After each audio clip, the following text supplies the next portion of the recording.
Un caso típico donde vamos a trabajar con semiconductores va a ser querer conectar el LED a una salida de alguna compuerta o de un microcontrolador. Entonces, vamos a hacer una práctica donde calculamos cuál es la limitación en corriente que tenemos que aplicarle al LED para que el mismo no se queme. Tenemos acá un ejemplo donde hay una fuente de alimentación, hay una resistencia que la vamos a usar para limitar la corriente y luego tenemos un diodo LED y cerramos el circuito a masa. Vamos a asumir que el LED tiene una caída de tensión de 1,6 volts y la fuente de alimentación es de 5 volts. Tenemos que encontrar cuál es el valor de la resistencia en ohms para que la corriente que circula a través del LED sea de solo 20 miliamperes. Esto no es otra cosa más que plantear la ley de tensiones de Kirchhoff. En un circuito cerrado, estamos yendo de VDD a masa, vamos a encontrarnos con la fuente que aporta una diferencia de potencial, que en este caso va a ser de 5 volt. Luego nos vamos a encontrar con la caída de tensión en la resistencia y la caída de tensión en el diodo. Y todo eso tiene que ser igual a cero. O sea, tenemos 5 volts que aporta la fuente menos 0,02, que son los 20 miliamperes por el valor de la resistencia, menos 1,6, que es la caída de tensión en el diodo LED.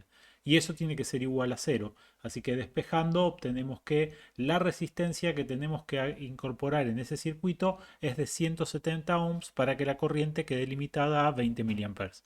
Lo simulamos rápidamente en el CUX. Tengamos en cuenta que en el CUX el modelo que hay de diodo LED tiene una tensión que no necesariamente va a ser de 1,6 volts.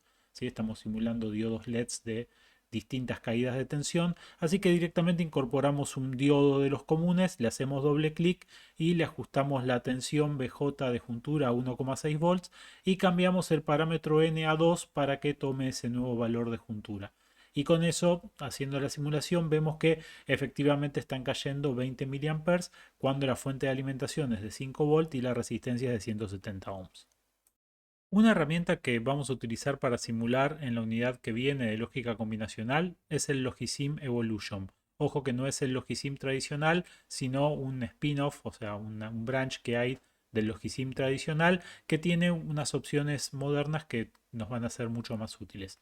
Este Logisim Evolution se baja de GitHub y dentro de la publicación aparece Downloads y dentro del Platform Specifics se puede bajar la versión para Windows, para Mac, para cualquier sistema operativo. El uso del Logisim Evolution lo vamos a ver muy a fondo en la unidad que sigue, ya que es la herramienta principal con la que vamos a trabajar con lógica combinacional, pero vamos a poder trabajar con algunos transistores simulados en donde vamos a tener entradas de unos y ceros, no vamos a manejar niveles de tensión, pero nos sirve como para hacer unas primeras prácticas con cómo funcionan los transistores. Vamos a tratar de armar una compuerta NOT con tecnología CMOS, así que vamos a agregar una entrada, que es este pin de entrada, y luego vamos a agregar una fuente de tensión, que es esta que dice Power, y luego vamos a agregar la masa aquí abajo. Tenemos como elemento un transistor, así que vamos a agregar un transistor y acá tenemos que tener unas consideraciones dependiendo si queremos simular un transistor CMOS tipo P o un transistor CMOS tipo N. Si queremos simular un transistor tipo P, como este que acabamos de agregar, a nosotros nos gusta generalmente verlo en vertical, vamos a decirle entonces que el facing sea south, y fíjense que ahora quedó con esa flecha apuntando para abajo, pero no, nos quedó, digamos, como el drain, el gate del transistor para el otro lado. Así que lo vamos a cambiar de esta forma y ahora nos queda el transistor tipo P de la forma que nos gusta verlo en la presentación. Luego, si queremos agregar uno tipo N, agregamos otro transistor más, lo cambiamos a tipo N y vamos a tratar de hacer lo mismo. Lo vamos a hacer que apunte para el north. Ahora nos quedó con el gate para el otro lado, así que lo cambiamos acá y nos queda ahora con esa flecha apuntando para arriba. Importante que cuando estamos trabajando con el tipo P, o sea, el que trabaja negado, la flecha apunta para abajo porque va a dejar que la corriente circule desde positivo hacia hasta el terminal drain.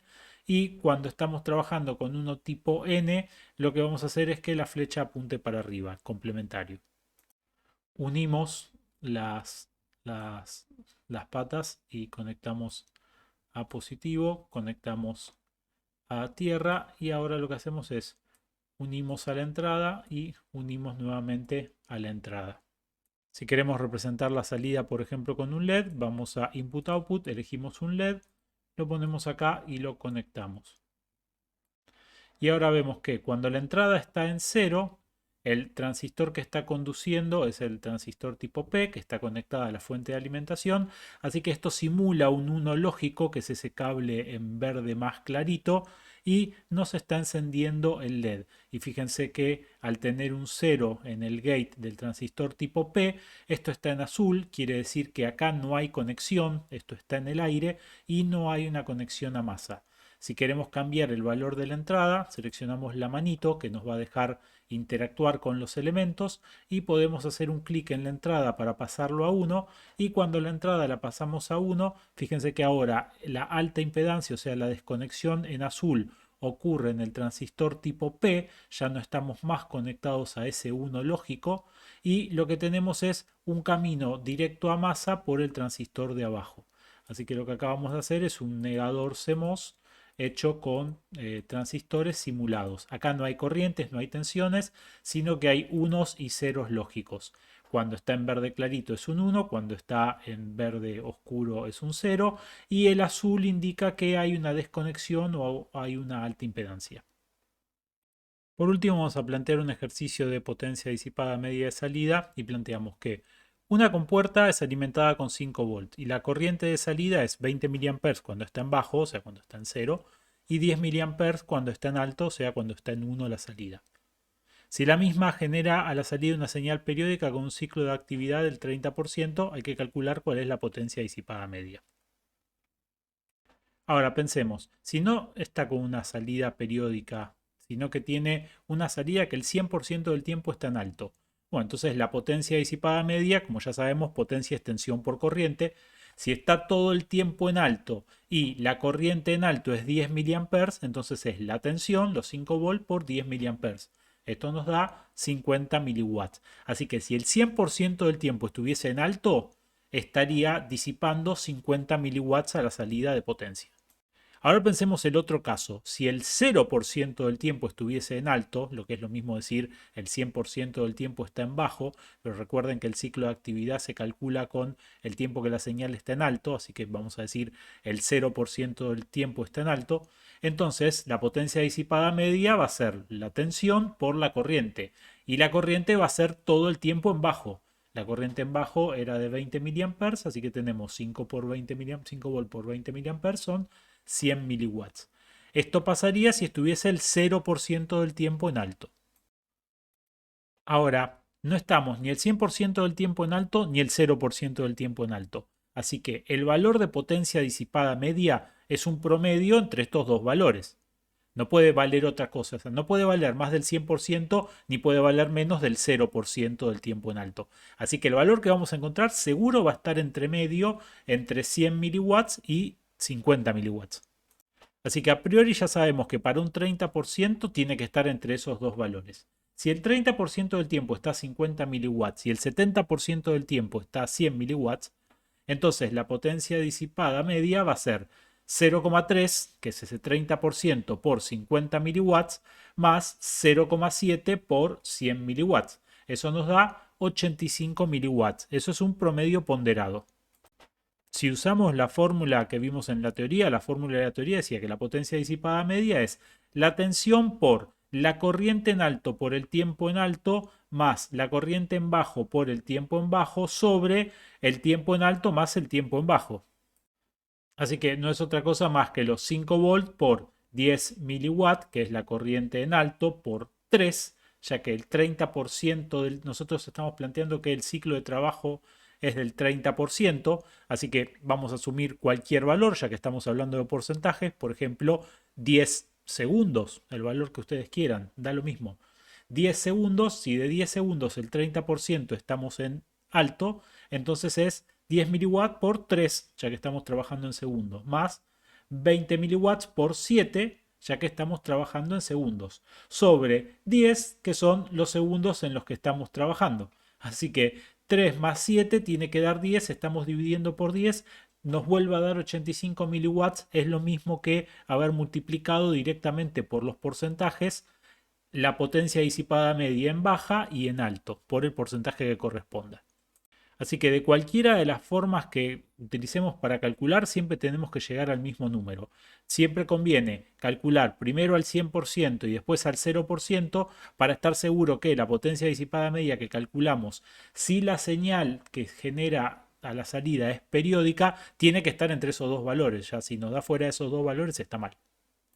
Por último, veamos este ejercicio. Calcule la potencia disipada media de salida de una compuerta alimentada con 5 volts, las corrientes 20 mA cuando está en bajo, 10 mA cuando está en alto, pero ahora es la salida de esta compuerta, esto es una compuerta AND, tenemos la salida F, y la señal A tiene un ciclo de actividad del 40%. Recuerden que cuando calculamos la potencia disipada de la salida es en la salida F.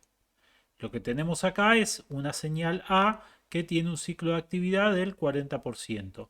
O sea que el 40% del tiempo está en alto y el 60% del tiempo restante está en bajo. ¿Sí? 40-60, 40-60. Pero nosotros, ¿qué tenemos que pensar? Tenemos que pensar qué es lo que sale por la salida F. ¿Sí? Entonces acá tenemos 40-60, 40-60, pero tenemos un 0 en la otra pata de la compuerta AND. ¿Qué ocurre entonces con la compuerta AND cuando tenemos conectado esto? Si nos dibujamos la tabla de verdad de la compuerta AND, vamos a ver que si en una de las entradas tenemos un 0 fijo, ¿sí? Lo podemos tomar acá o lo podemos tomar en estos casos que están acá, ¿sí? Sea cual sea. Si estamos tomando esta entrada, cuando una de las entradas está fija, vamos a suponer el segundo caso que está acá, vemos que para cuando A vale 0, la salida vale 0, y cuando A vale 1, la salida también vale 0.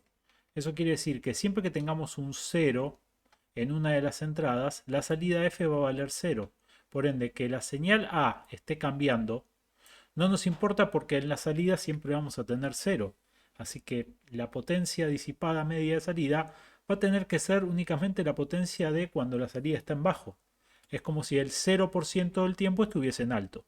Si hacemos el análisis con la otra entrada de la compuerta AND, tomamos los dos casos en los que está en 0, entonces la otra pata cuando está en 0 genera un 0 y cuando está en 1 también genera un 0. Así que vemos que pongamos el 0 en cualquiera de los dos lugares que lo pongamos, la salida es siempre 0, por ende esto tiene siempre la salida un 0.